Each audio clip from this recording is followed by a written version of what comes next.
Hi viewers, welcome to our channel. ప్రస్తుతం మనతో పాటు senior journalist Damoh Bala sir ఉన్నారు. వారితో మాట్లాడదాం. నమస్కారం నమస్తే. సార్. వివేక హత్య కేసుకు సంబంధించి సునీత గారు మరొక స్టెప్ ముందుకేశారు సార్. ఆ సుప్రీంకోర్టులో ఒక పిటిషన్ వేశారు. మరి ఇప్పుడు ఆ పిటిషన్ వేయడం వల్ల ఏమన్నా తనకేమన్నా యూజ్ ఉంటుందా? మరి జగన్మోహన్ రెడ్డి గారికి ఇది ఏమన్నా చుట్టుకునే ఛాన్స్ ఉందా? అవినాష్ రెడ్డి మళ్ళీ అరెస్ట్ అవుతాడా అని ఈ విధంగా చర్చ అయితే జరుగుతుంది. మరి సునీత రెడ్డి గారు ఎందుకు పిటిషన్ వేశారు? మరి ఏం చెప్తారు సార్? దీనివల్ల ఏం జరిగే అవకాశం? సునీత ఆమె పట్టువదలని విక్రమార్కులాగా పోరాడుతూ ఉంది. బట్ మొన్నటి వరకు జగన్ ప్రభుత్వాన్ని ఆమె సీరియస్గా విమర్శించింది. జగన్ వల్లనే తనకు న్యాయం జరగలేదని ఆరోపించింది.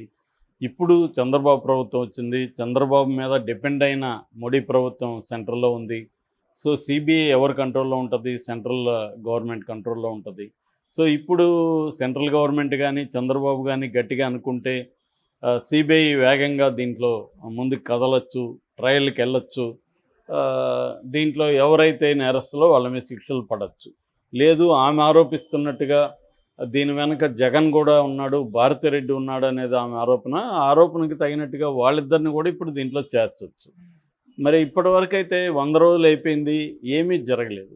కానీ ఆమె లీగల్ ఫైట్ మాత్రం ఆమె ఆపలేదు. లీగల్గా కొత్తగా ఆమె ఇప్పుడు పరిణామాలు కొన్ని జరిగాయి దీంట్లో. అందులో మొదటిది ఏంటంటే సునీత రెడ్డి నిన్న సుప్రీంకోర్టులో పిటిషన్ వేసింది. ఆ పిటిషన్ ఏంటంటే దేవిరెడ్డి శివశంకర్ రెడ్డి, మామూలుగా మనకు ఇది 6 ఏళ్లుగా వెబ్ సిరీస్ లాగా నడుస్తుంది. ఇందులో ప్రధానంగా ఇప్పటి వరకు 8 మంది నిందితుల్ని పేర్లు చేర్చింది సిబిఐ. 8 మందిలో ఫస్ట్ వచ్చి Erra Gangi Reddy A1, A2 Sunil Yadav, A3 Umashankar Reddy, A4 ఏమో దస్తగిరి. అతను ఇప్పుడు నిందితుడు కాదు కాబట్టి అతను తీసేయచ్చు మనం. అతడు నిందితుడి స్థానం నుంచి సాక్షి స్థానంలోకి ప్రమోట్ అయిపోయాడు. సో అతను లేడు. A5 వచ్చి దేవిరెడ్డి శివశంకర్ రెడ్డి, A6 వచ్చి గజ్జల ఉదయ్ కుమార్ రెడ్డి, A7 మన Avinash Reddy father Bhaskar Reddy, A8 Avinash Reddy. So ఇప్పుడు దస్తగిరి పోతే A7 ఉన్నట్టుగా, అంటే అక్యూజ్డ్ నెంబర్ 7 వరకు ఈ కేసులో ఉన్నారు. వీళ్ళందరూ కూడా ఒక్క అవినాష్ రెడ్డి తప్ప మిగతా అందరూ కూడా జైళ్ళల్లో వివిధ కాలాలు జైళ్ళల్లో ఉన్నారు. ఇప్పటికి కూడా నాకు తెలిసి ఎర్రగంగిరెడ్డి ఉన్నట్టున్నాడు. సో ఈ దేవిరెడ్డి శివశంకర్ రెడ్డి బెయిల్ మీద బయటకు వచ్చాడు, భాస్కర్ రెడ్డి కూడా బెయిల్ మీద బయటకు వచ్చాడు. సో ఇప్పుడు ఈమె ఎందుకు వెళ్ళిందంటే దేవిరెడ్డి శివశంకర్ రెడ్డి బెయిల్ని క్యాన్సిల్ చేయమని వెళ్ళింది సుప్రీంకోర్టుకి. అంటే ఈ కేసును త్వరగా పరిష్కరించమని వెళ్ళలే. అదో విచిత్రం. ఎందుకంటే సుప్రీంకోర్టు గత సంవత్సరమే ఏప్రిల్ డెడ్ ఎండ్ పెట్టింది ఫస్ట్. సో మళ్ళీ సిబిఐ టైం కావాలంటే జూన్ డెడ్ ఎండ్ పెట్టింది. ఆ తర్వాత సిబిఐ టైం కావాలని అడగల, కోర్టు కూడా జూన్లో డెడ్ ఎండ్ పెట్టాం కదా ఏమైందని కోర్టు కూడా అడిగినట్టు కనబడలేదు. ఈమె కూడా స్పీడీ ట్రయల్ కావాలని ఎప్పుడు కానీ పిటిషన్ వేసినట్టు ఇప్పటివరకే తెలియదు. ఆమె ఎక్కువగా పిటిషన్లు ఎక్కడ వేస్తుందంటే ఎవరికి బెయిల్ ఇచ్చినా వాళ్ళకి పిటిషన్లు, వాళ్ళ బెయిల్ క్యాన్సిల్ చేయమని పిటిషన్ వేస్తుంది, లేదా బెయిల్ ఇవ్వద్దని పిటిషన్ వేస్తుంది. ఇంత తప్ప ఆమె ఈ కేసుని స్పీడీ ట్రయల్ అవ్వాలని కానీ, లేదా ఈ కేసులో భారతిరెడ్డి జగన్ని చేర్చండి అని కానీ ఆమె ఎప్పుడు కోర్టులో పిటిషన్ ఇప్పటివరకు వేయలేదు. ఇక సిబిఐ విషయానికి సంబంధించి ఆమె ఇప్పటికి కూడా చంద్రబాబునైతే ఈ మధ్య కలిసింది. చంద్రబాబును కలవడం కూడా ప్రధానంగా ఏంటంటే తన మీద కడప ఎస్పీ పెట్టిన కేసులు ఎత్తేయమని కలిసింది ఆమె. ఎందుకంటే కడప ఎస్పీ గతంలో వీళ్ళ మీద కేసులు పెట్టారు. ఎందుకంటే వీళ్ళు బెదిరించారని చెప్పి ఈ కేసులో ప్రధానంగా ఉంటున్న కృష్ణారెడ్డి, కృష్ణారెడ్డి ఎవరంటే వివేకానంద రెడ్డి పిఏ, ఆయన కేసు పెట్టాడు. ఆ కేసులో వీళ్ళిద్దరి మీద భర్త భార్య అంటే నర్రెడ్డి రాజశేఖర రెడ్డి, సునీత రెడ్డి, వీళ్ళిద్దరి మీద కడప కేసు ఎస్పీ కేసు పెట్టాడు. దాన్ని ఎత్తేయమని కలిసింది తప్ప ఈ కేసులో చంద్రబాబుని అమిత్ షాకి అపాయింట్మెంట్ ఇప్పించమని అడుగుండొచ్చు. అమిత్ షాని పోయి కలిసి ఉండొచ్చు. స్పీడీ ట్రయల్ ఏం పట్టించుకోవట్లే. అట్లాగే షర్మిల కడప ఎన్నికల్లో దీన్నే ప్రధాన ఇష్యూ చేసింది అవినాష్ రెడ్డికి యాంటీగా. ఇప్పుడు షర్మిల కూడా మాట్లాడలే. మరి షర్మిల చంద్రబాబుని కలవచ్చు, లేదు బీజేపీ వాళ్ళ మీద ప్రెజర్ తీసుకురమ్మని చంద్రబాబుని అడగచ్చు. అవేవి షర్మిల కూడా చేయట్లేదు. అంతే నేను ముందే చెప్పే ఇవన్నీ కూడా రాజకీయాల్లోకి అయిపోయింది. సునీతారెడ్డి కూడా రాజకీయాల్లోకి మారిపోయింది. తన తండ్రి దాన్ని కూడా రాజకీయంగా మార్చేసింది సునీతారెడ్డి కూడా అని చెప్పాను నేను చాలాసార్లు. అదే జరుగుతుంది. ఎందుకంటే ఇప్పుడు జగన్ లేడు, చంద్రబాబు అధికారంలో ఉన్నాడు. ఇప్పుడెందుకు స్పీడీ ట్రయల్ జరగట్లేదు? ఇప్పుడెందుకు ఈ 3 నెలలు అయిపోయింది. 3 నెలల్లో సిబిఐ ఒక ఇంచు కూడా దీని మీద వర్క్ చేయలేదు కదా, ఎందుకు? సో ఎందుకు కోల్డ్ స్టైల్లో పెట్టారు? ఎందుకంటే చంద్రబాబుకి ఎప్పుడు కూడా, చంద్రబాబుకి ఎందుకు ఉంటుంది? వివేకానంద రెడ్డి ఏమన్నా చంద్రబాబు మనిషా, బంధువా? చంద్రబాబుకి ఏముంటుంది? జగన్ మీద కక్ష తీర్చుకోవడం, జగన్ మీద దెబ్బ కొట్టడం అనేది చంద్రబాబు టార్గెట్.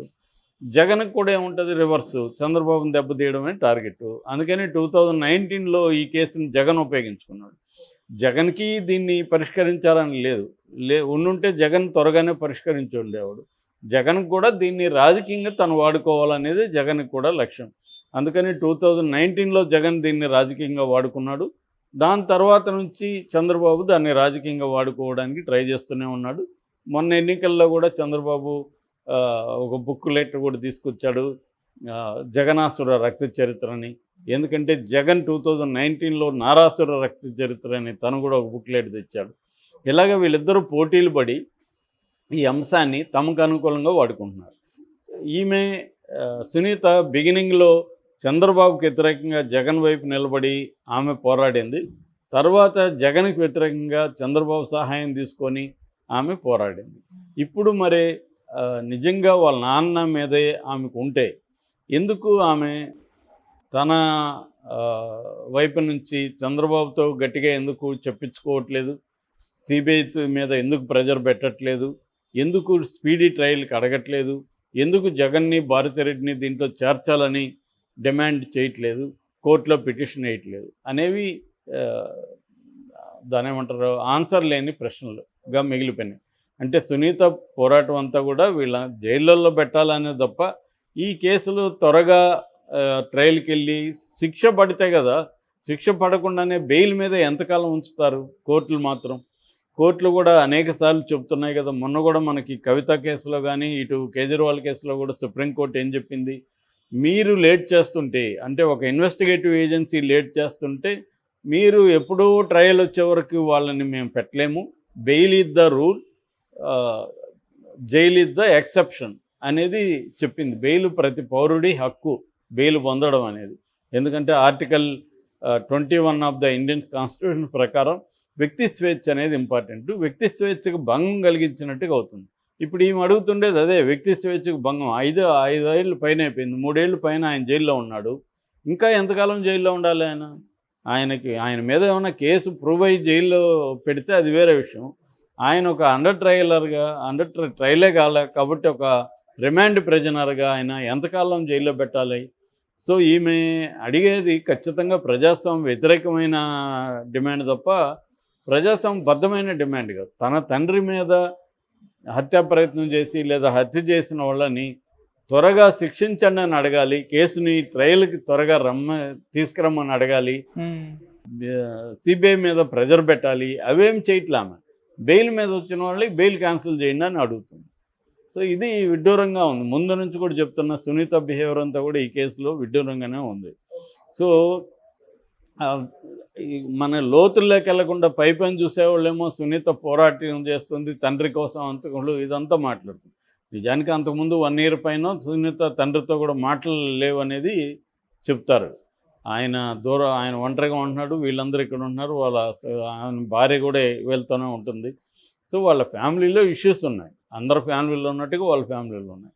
సో ఏదేమైనా వివేకానంద కేసు అనేక మలుపులు తిరుగుతూనే ఉంది, కానీ దానికి రీచ్ అయితే కావాలి, ఎండ్ అయితే ఒక లాజికల్ ఎండ్కి అయితే తీసుకోలేదు. నేను చాలా కేసులు ఇదే జరుగుతుంది.